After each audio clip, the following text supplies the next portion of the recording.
I was just about to say the date, and I just remembered I didn't even have my calendar open. So it's Tuesday, the 14th of July. It's the penultimate Let's Do Lunch. Hello, and welcome along to one of our virtual live lunches. If you're watching us for the first time, make sure you hit that subscribe button. If you're watching again, then thank you for coming back. It's good to have you with us.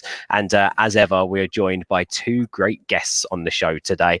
We're joined by John Nicholson. John, he is the CEO of Community Driving School, who allow those who are on low pay, unemployed, young carer students, and now care workers access driving lessons. John, how are you doing? I can't wait to jump into your story here this afternoon. So how's it going? How's lockdown been? And how's everything today?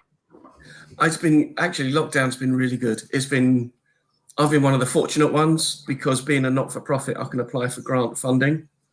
I managed to get some just before COVID, and that's allowed me to keep ticking over and focus on the other side of the business. But everything's been tickety-boo in CDS land. Oh, my fiance's granddad says tickety-boo all the time. Oh no! Now I'm old. So I'm sorry to taint you with the same brush, but tickety-boo, you've just gone and done it to yourself, John. And we're only at the start of the show. I can't wait to dig into your backstory as well. As you say, you're a not-for-profit, and you've also been doing loads of stuff, and you've been mentioned in the press quite a few times. So I can't wait to jump into that with you, John. But also on the show, we're joined by another great guest as well. Dan Knowlton's with us. Dan is the co-founder of Knowlton, who specialises in creative digital marketing, based right here in Kent within our little marketing agency bubble as well. We see Knowlton out and about quite a bit. Dan, I've known you for ages now. How are you doing? How's lockdown been? Everyone safe, well and healthy? Yes, all good, mate. All good here as well. So yeah, just trying to get through the pandemic. I see you're in the office like me today. Have you started integrating the team back in yet? So tomorrow, one of our team, Ida, has been COVID securing our whole office. So she's been working on it the last couple of days, and everyone's back in tomorrow. So I'm actually really excited. It's going to be, yeah, I haven't enjoyed working remotely really, to be honest. So it's going to be good. Yeah, and we're going to dig into that because obviously you've got, do you say an 8-month-old now? So we'd have to talk about parenting during lockdown, because that's something I've also struggled with having a little one at home. But also it's got its benefits as well, being able to watch them grow up a little bit more than you probably would have been able to if this hadn't have happened. But first of all, John, I want to come over to you because I've watched and read quite a few bits to do with yourself. And I think your backstory, and the great thing about this show is we have the fluidity to talk about whatever we want and to dig into people's past and how they got to where they are now. So I'd love to chat with you, John, about where your whole idea for Community Driving School came from and your backstory as well, because you've been on quite a journey to this point, haven't you? I have, yes. Basically, when I was 18, my dad committed suicide, and he was a violent alcoholic. I grew up being slapped around, as did my mum, but at the same time I love my dad. So I get when people say, oh, but I love him. I do, I get it.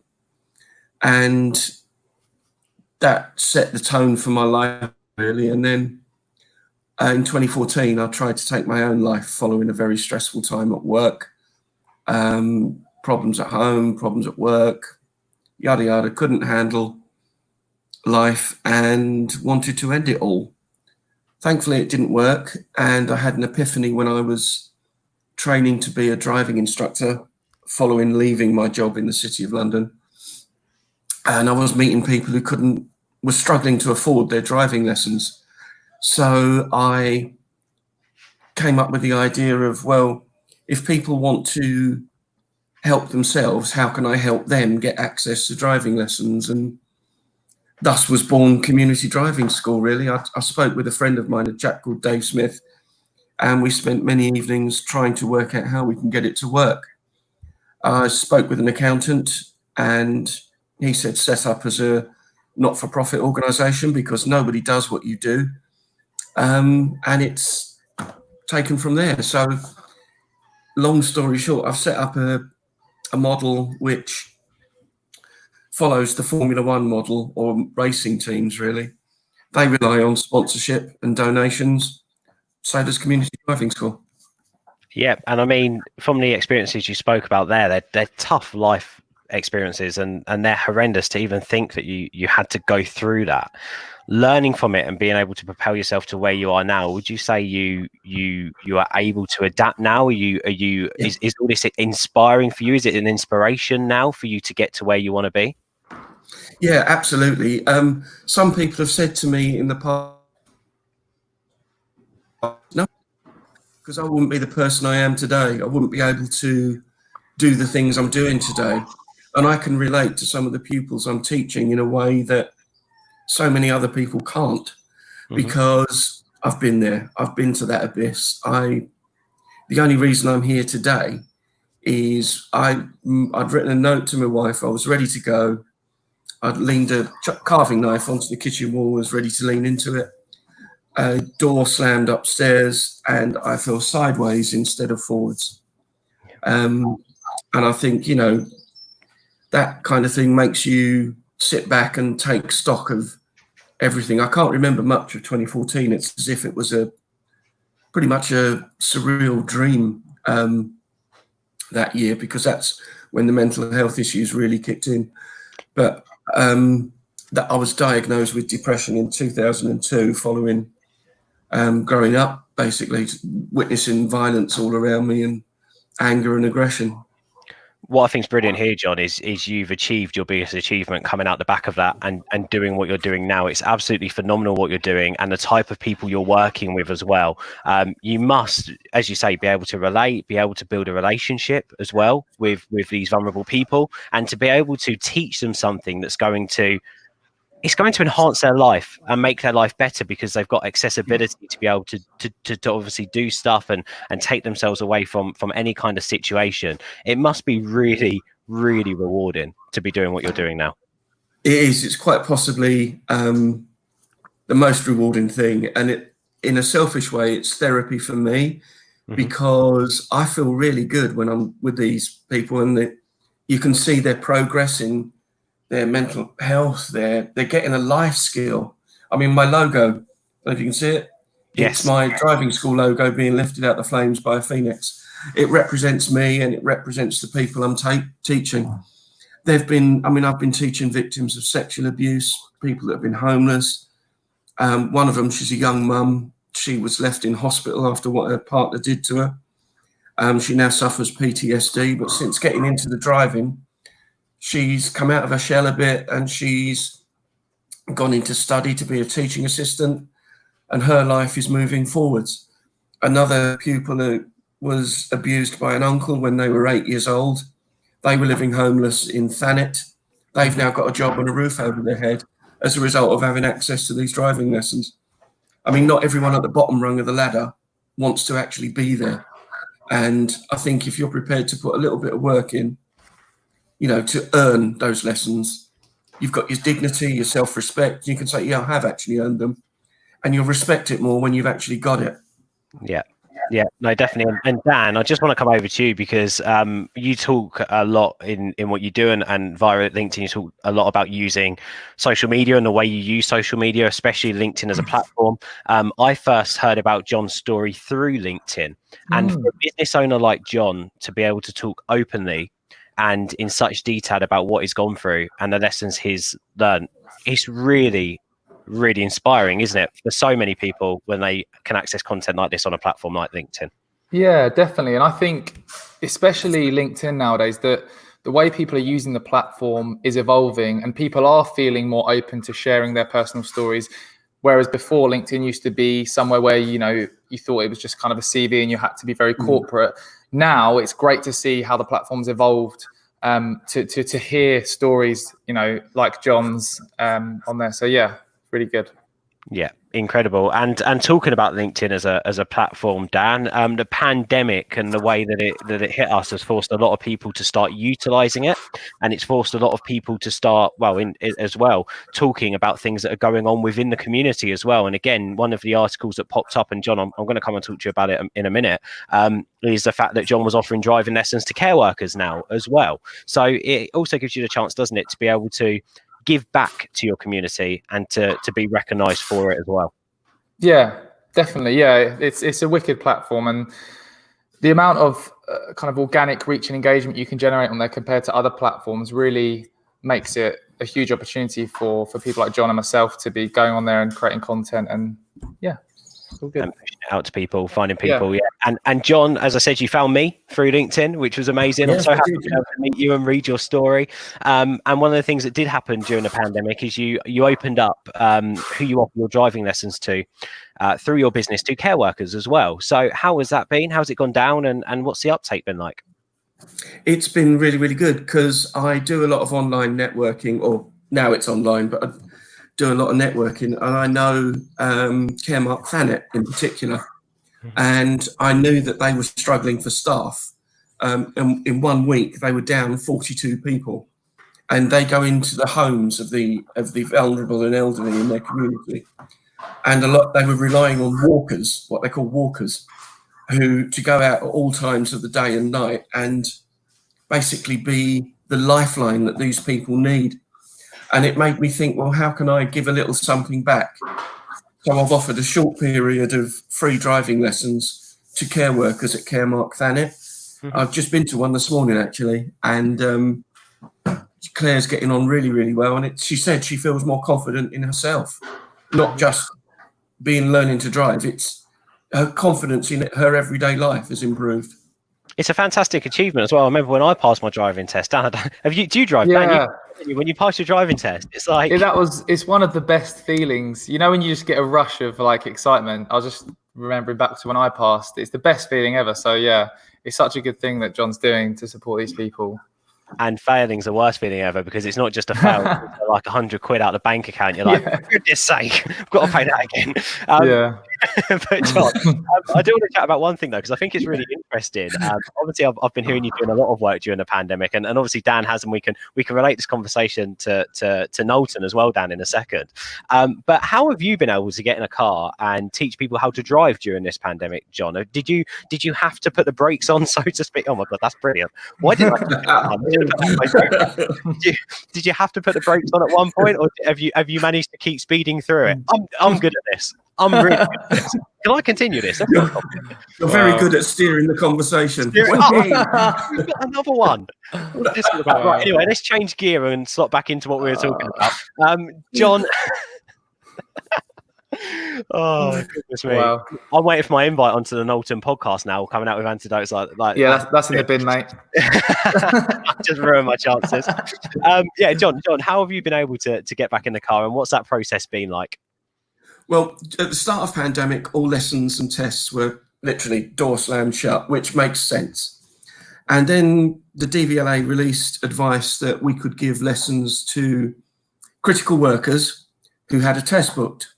Now, I kind of figured on the back of finding out that Caremark were 42 staff short, could I maybe give lessons to care workers in particular who didn't have a test booked? So I contacted my MP, explained my idea, and the fact that I'd spoken to Jenny Sanford of Sanford Hodges. I must give her a big shout out. She drafted a COVID-19 assessment, which I sent into my MP to say, these are the rules I'm going to abide by.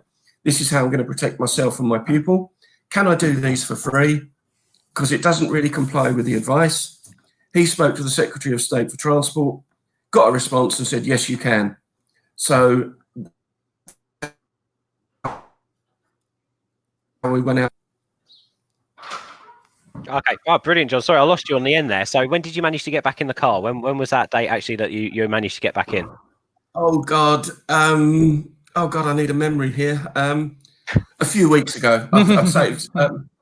Yes, it was a few weeks ago. Yeah, I'll tell you what.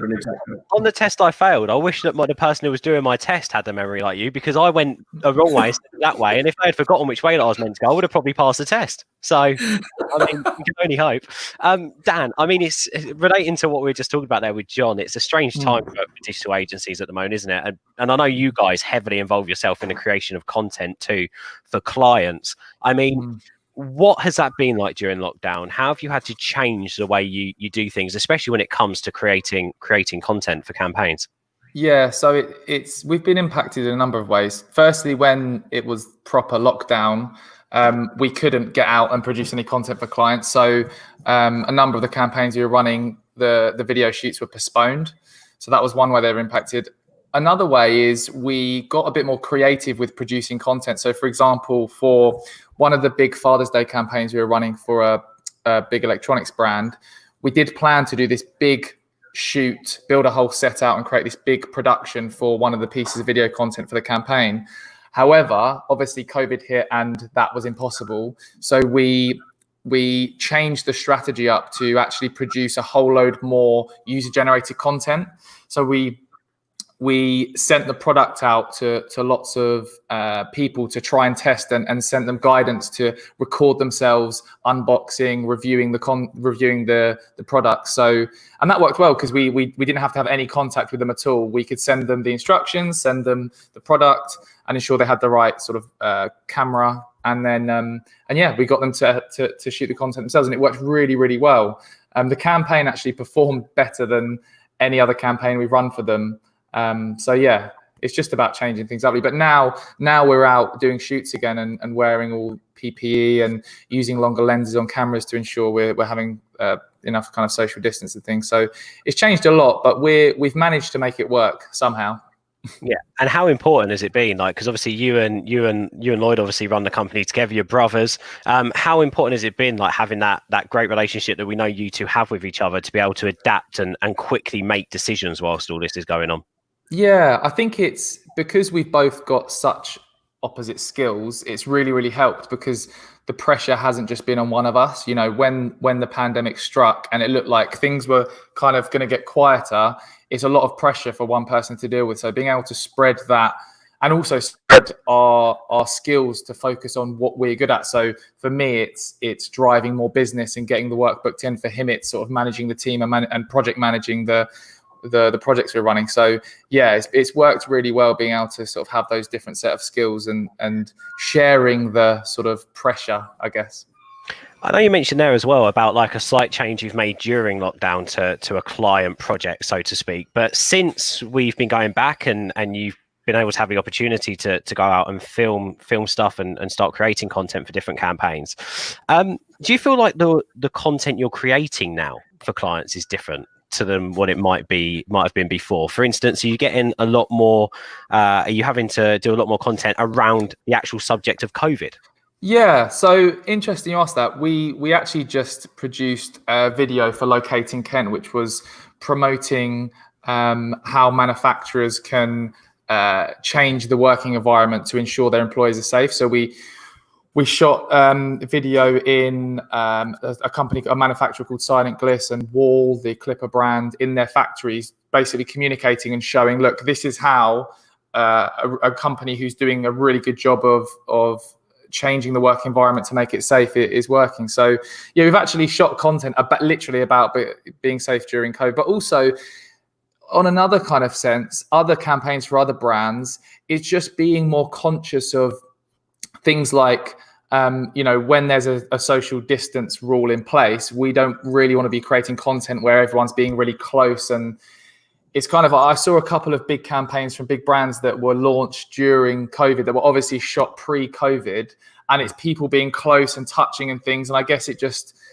didn't quite feel right. So we've just got to be cautious as to what we're shooting to ensure, even we're shooting a campaign for a big recruiter to promote private care.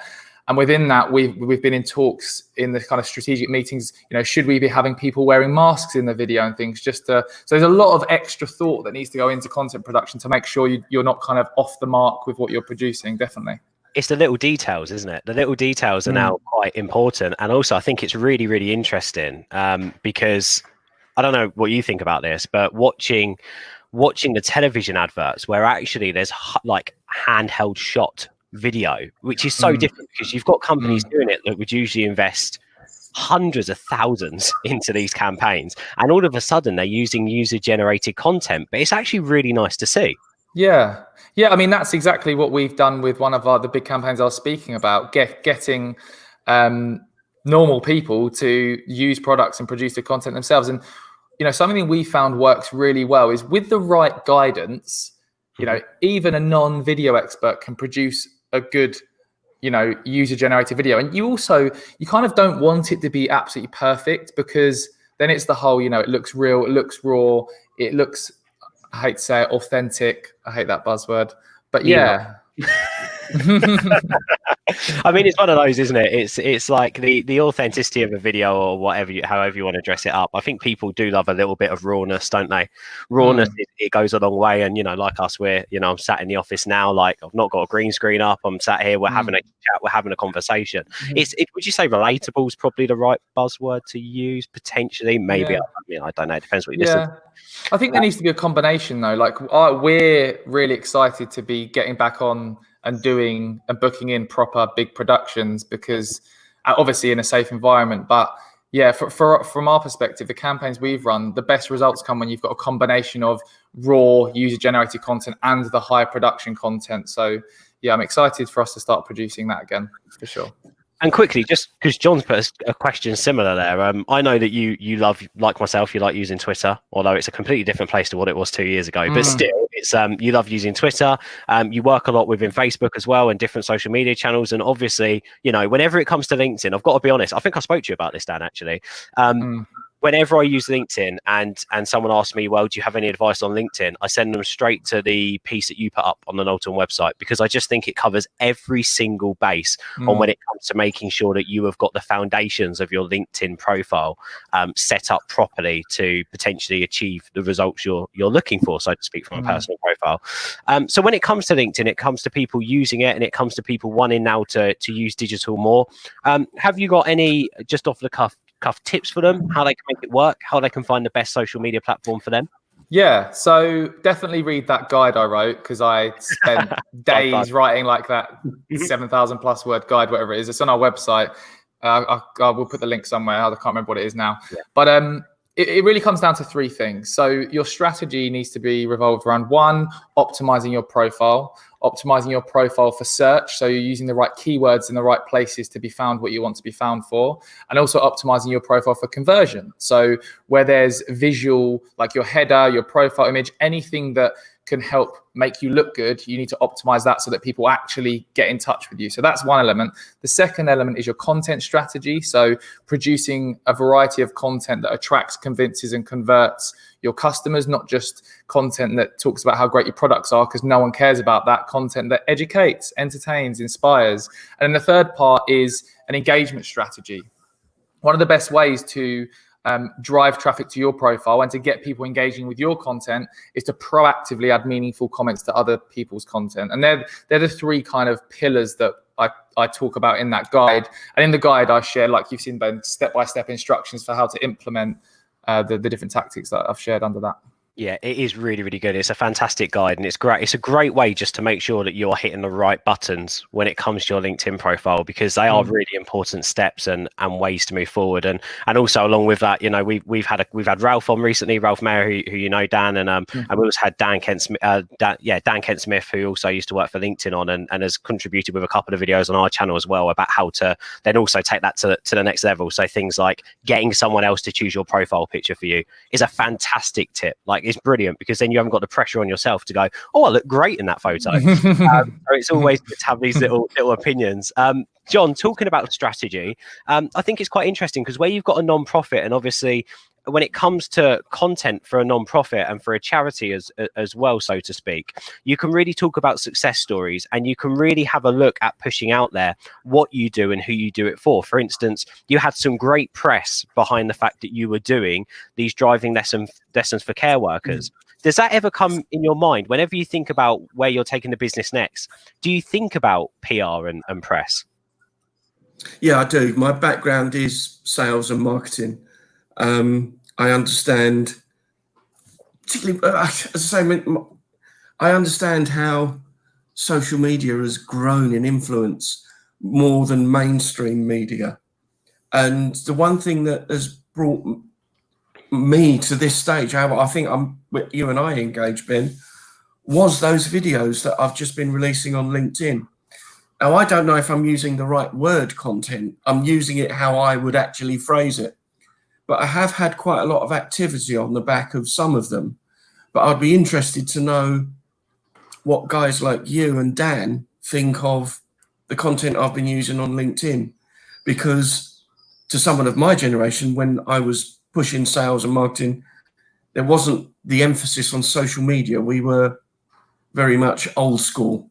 But I see the value and importance of getting social media right and make sure you're engaging the right people.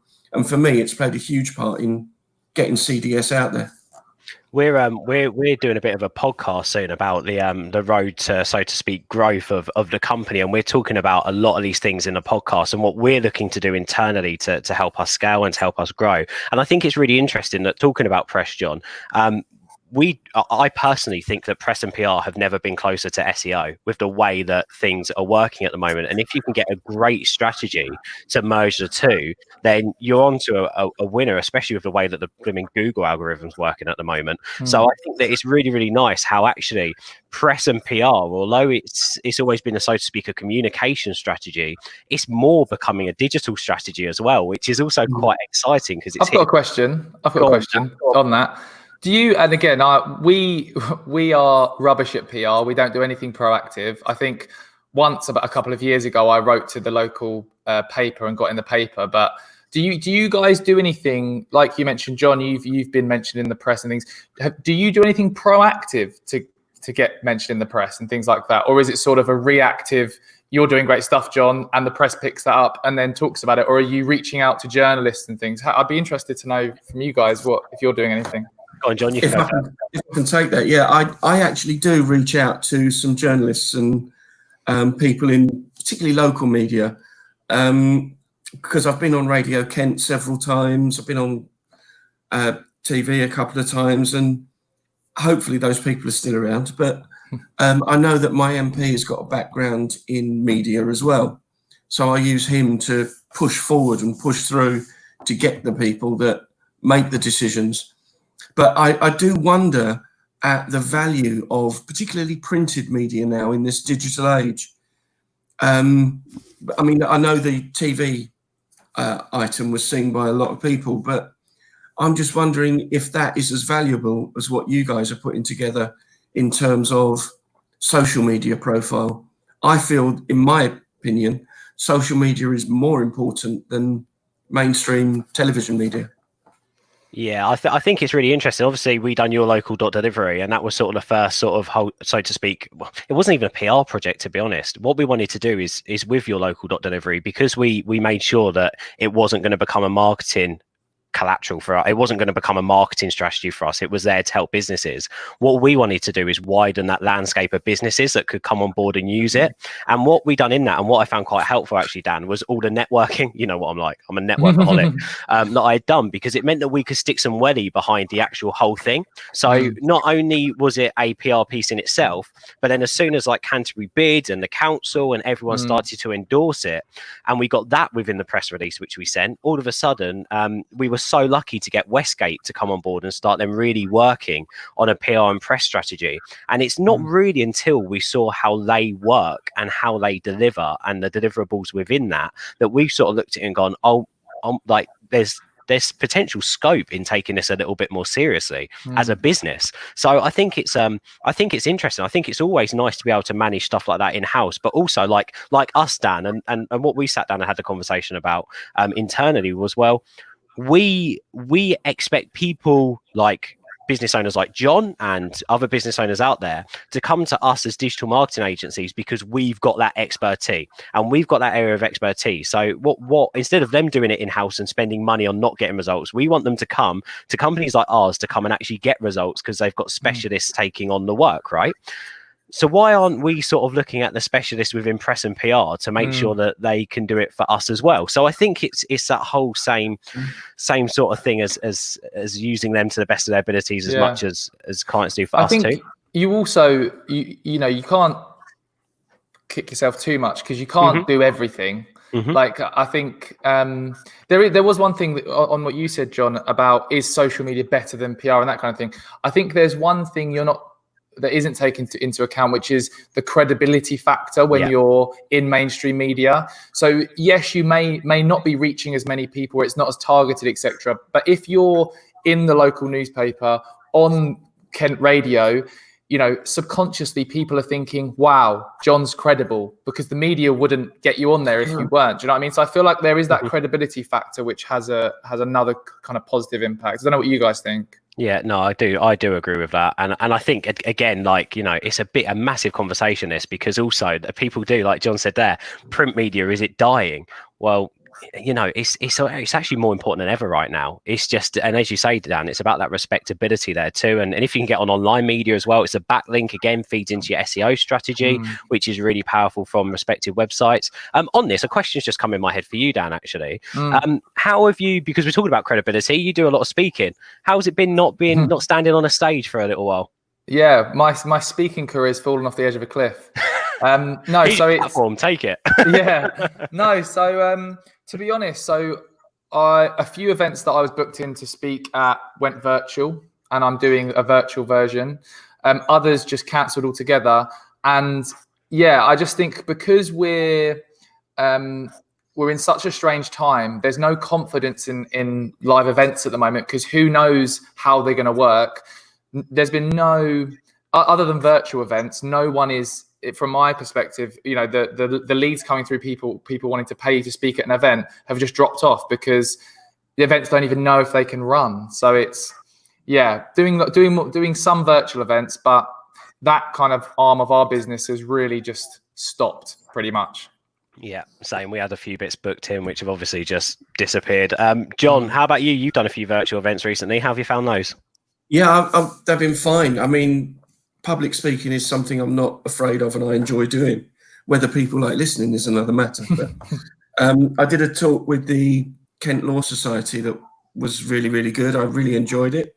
And I think that the online speaking events that I've been doing have certainly increased. And what you guys are saying about physical events, I still think I can't wait to get back to a physical event and I agree. Get that buzz, that kind of, you're there and that person's talking to you directly rather than through a screen. That's my 100%. Own personal take. Yeah, I'm the same with networking, but I can't see it being anytime soon, unfortunately. I think we're going to be a little way away from that, especially when the winter hits. Although Kent Construction Expo is booked in, so who knows, if they can lead the way, then potentially we might have a few. When's that? 1st of October, I think it is.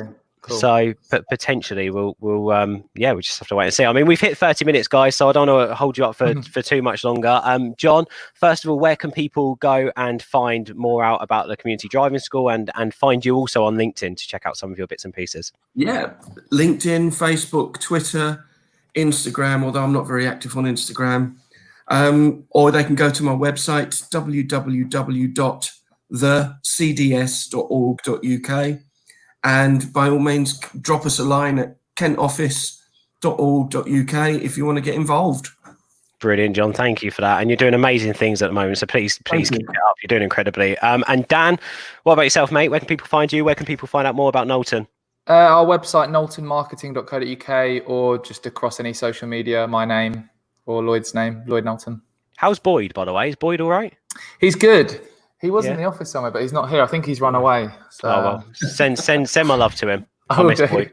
Thank you, Dan, for coming on. Can't wait to catch up properly with you and Lloyd as well. It's been ages, mate. I think this has probably been the longest we haven't seen each other in a very, very long time. It's crazy, but best of luck, and you know, I hope everything's going all right, and hope the family stays well and healthy, and everything's good. Dan, John, thank you for coming on, guys. Thank you for watching. Make sure you hit that subscribe button. Our final show is going to be on Thursday. We've got Annabelle from Dunk Cookies on, and we've got Sally as well from Simply Ice Cream. So 2 amazing guests from 2 amazing Kent local businesses as well to end us off. Thank you for watching. Stay safe, and we shall see you next time. Bye for now.